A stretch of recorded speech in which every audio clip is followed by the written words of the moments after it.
बुंदेलखंड में स्ट्रॉबेरी पैदा की जा रही है। सुनने में कुछ अजीब तो नहीं लग रहा? स्ट्रॉबेरी तो ठंडे प्रदेशों में उगाई जाती है और बुंदेलखंड इतना गर्म है कि यहां पर स्ट्रॉबेरी उगाने की सोचना भी मुश्किल है। तो आखिर किसने उगा डाली स्ट्रॉबेरी? यह वाकई महत्वपूर्ण है कि आप जानना चाहते हैं, लेकिन एक शर्त पर। आपको यह वीडियो अंत तक देखना होगा। पसंद आए तो लाइक कर दीजिएगा और कुछ भी कमेंट कर दीजिएगा। वीडियो खराब बना हो तो निसंकोच खराब लिख दीजिएगा। लेकिन अगर अच्छा बना हो और यह जानकारी आपको ठीक लगी हो तो अपने कमेंट से हमारा हौसला तो बढ़ा ही सकते हैं। यकीन मानिए, आप द्वारा की गई प्रशंसा से हमारा हौसला बढ़ जाता है। अब बात करते हैं स्ट्रॉबेरी की। वैसे तो स्ट्रॉबेरी हिमाचल प्रदेश या अन्य ठंडे प्रदेशों की पहचान है। पहाड़ी इलाकों में किसान इसकी खूब पैदावार करते हैं। चूंकि यह पहाड़ों में ही ठंडे वातावरण में पैदा होती है, लिहाजा देश के अन्य राज्यों में जहां गर्मी पड़ती है वहां पर स्ट्रॉबेरी की मांग बढ़ जाती है। आपने भी स्ट्रॉबेरी खाई होगी, वाकई बहुत स्वादिष्ट लगती है। बुंदेलखंड यूं तो बेहद गर्म इलाका है। मध्य भारत में स्थित बुंदेलखंड अभी तक स्ट्रॉबेरी की फसल के लिए बिल्कुल भी मुफीद नहीं माना जाता था, पर एक लॉ की स्टूडेंट गुरलीन की जिद ने यहां के लोगों में एक आस जगा दी है। झांसी की गुरलीन चावला पुणे में लॉ की स्टूडेंट थी। कोविड महामारी के कारण हुए लॉकडाउन में वो वापस आई तो यहाँ पर उन्हें बाजारों में वो फल नहीं मिले जो आमतौर पर उन्हें पुणे में मिल जाते थे। गुरलीन को स्ट्रॉबेरी पसंद थी, पर बुंदेलखंड की इस आबो हवा में उसे उगाना एक चैलेंज था। पर आज गुरलीन ने ये कर दिखाया है। मेरा नाम गुरलीन चावला है। मैं पुणे में लॉ पढ़ रही थी, 5 साल से लॉ ग्रेजुएशन में थी और मैं कोविड-19 के पैंडेमिक की वजह से अपने घर वापस आई और यहाँ आके मैं जब normal fruits and vegetables market में गई और मैंने देखा कि बहुत सी चीज़ें अवेलेबल नहीं थी और इसलिए हमने सोचा हम अपने टेरेस में ये उगाएं। और जब हमने पूछा बाकी लोगों से कि यहाँ क्यों नहीं मिलती, क्योंकि तो सबने यही बोला कि यहाँ की ज़मीन में नहीं उग सकती स्ट्रॉबेरी स्पेशली। गुरलीन के बड़े भाई ने भी बताया कि कैसे अपनी छोटी बहन की इच्छा को पूरे परिवार ने मिलकर पूरा किया, लेकिन आज उन्हें अपनी बहन पर गर्व हो रहा है। छोटी बहन गुरलीन ने जब वो पूना से आई लॉकडाउन की वजह से घर, तो उसने देखा कि फैमिली के टेरेस गार्डन पर बहुत सारी ऑर्गेनिक सब्जियां फैमिली मेंबर्स लगाए हुए हैं और उसने देखा कि इनका टेस्ट और बाकी सारी जो उसकी न्यूट्रिएंट वैल्यूज़ हैं वो वाकई बहुत अच्छी हैं। तो कहीं एक विचार मन में आया कि क्यों ना हम इसको एक लार्ज स्केल पर लेकर के जाएं, ताकि बुंदेलखंड के जो और भी निवासी हैं वो इसकी महत्ता को समझें और इसका लाभ वो भी उठा सकें।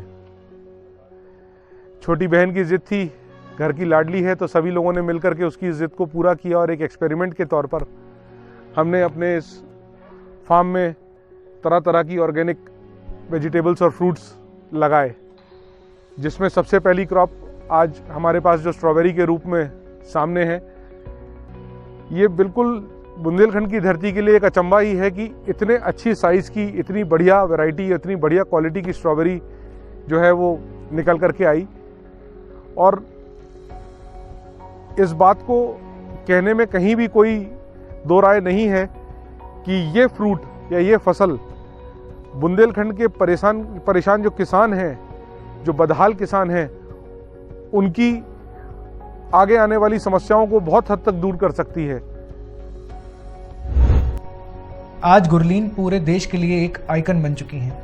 तमाम किसान अब उनसे संपर्क साध रहे हैं। वो सब जानना चाहते हैं कि आखिर गुरलीन ने बुंदेलखंड के गर्म माहौल में स्ट्रॉबेरी कैसे उगाई। इस चीज़ को हमने सोचा कि क्यों ना हम कोशिश करें उगाने की, क्योंकि किसी ने कोशिश नहीं करी इसलिए आज तक उगी नहीं। तो इसीलिए फिर हमने अपने लैंड का सॉइल टेस्ट कराया और बहुत सारे लोग एग्रीकल्चरिस्ट से बात करी, एक्सपर्ट से, जिन्होंने हमें रेकमेंड किया कि किस तरह से हम इसको उगा सकते हैं यहाँ पे। तो इस लैंड में हमने इस फार्म में हमने 1 एकड़ की ज़मीन में 20,000 प्लांट्स लगाए कुछ स्ट्रॉबेरी के और उसकी हम यील्ड एक्सपेक्ट कर रहे हैं 10,000 kg। तो ये स्ट्रॉबेरी के प्लांट्स बहुत छोटे होते हैं और इनको कम पानी चाहिए होता है। हम ड्रिप इरिगेशन यूज़ कर रहे हैं और लगभग 10 मिनट के समय में हम पूरे 1 एकड़ को वाटर प्रोवाइड कर देते हैं आराम से। 10 मिनट ही हमें पानी छोड़ना पड़ता है इसमें बस। और ये प्लांट्स बहुत छोटे हैं तो ज़्यादा जगह भी नहीं लेते, और ये ज़्यादा प्रोन टू डिजीज़ भी नहीं है, ये ख़राब नहीं होते, बहुत लो मेंटेनेंस है। ये सिर्फ सर्दियों में उग सकते हैं झांसी में, क्योंकि इनको लो टेम्परेचर चाहिए होता है। तो आई थिंक नवंबर से मार्च वुड बी परफेक्टली फाइन इसको उगाने का झांसी में। एक एवरेज किसान से जो मेरी बात हो रही थी पीछे, वो बताते हैं कि अगर वो 1 एकड़ में जो अपनी नॉर्मल फसलें यहाँ उगाई जाती हैं वो खेती करते हैं, तो लगभग 1 एकड़ में उनको 70 से 80 हज़ार रुपये, बहुत ज़्यादा हो तो 90 हज़ार रुपये तक वो बचा लेते हैं। लेकिन अगर इसी इकोनॉमिक्स को हम स्ट्रॉबेरी के केस में कैलकुलेट करें तो ये रकम कहीं ना कहीं 6 से 7 लाख रुपए तक भी जा सकती है। एक एवरेज रेट हम अगर बाजार का पकड़ें, हम बहुत अच्छा उसको ना माने, जो एक सबसे मिनिमम रेट को पकड़ करके चलें, तो भी ये रकम दूसरी फसलों के मुकाबले कम से कम 5 से 6 गुना फायदा एक किसान को पहुंचा सकती है। इसी बात को देखते हुए हमारे यहाँ के जिला प्रशासन ने, माननीय सांसद जी ने इस बात को जो है माननीय मुख्यमंत्री जी के सामने रखा, और उत्तर प्रदेश के यशस्वी मुख्यमंत्री आदरणीय योगी आदित्यनाथ जी ने इसकी महत्ता को समझते हुए बुंदेलखंड के किसान को संकट से उबारने के लिए आगे आकर के एक योजना तैयार करी, और हम अगले पूरे माह झांसी में स्ट्रॉबेरी फेस्टिवल के रूप में मनाने वाले हैं, ताकि इसका प्रचार प्रसार ज़्यादा से ज़्यादा लोगों तक पहुँचे, मार्केट में एक डिमांड क्रिएट हो, और आगे और भी किसान हिम्मत जुटा सकें कि हम स्ट्रॉबेरी की फसल लगाएं और ज़्यादा मुनाफा कमा सकें। खैर, ये तो थी बुंदेलखंड की गुरलीन, जिनकी स्ट्रॉबेरी उगाने की कहानी आपने देखी। पर आप ये सब कब कर रहे हैं? अगर आपको भी खेती किसानी में कुछ नया करने का शौक है तो आपके लिए रास्ते खुले हुए हैं। टेक्नोलॉजी और इनोवेशन के इस दौर में कुछ भी असंभव नहीं है।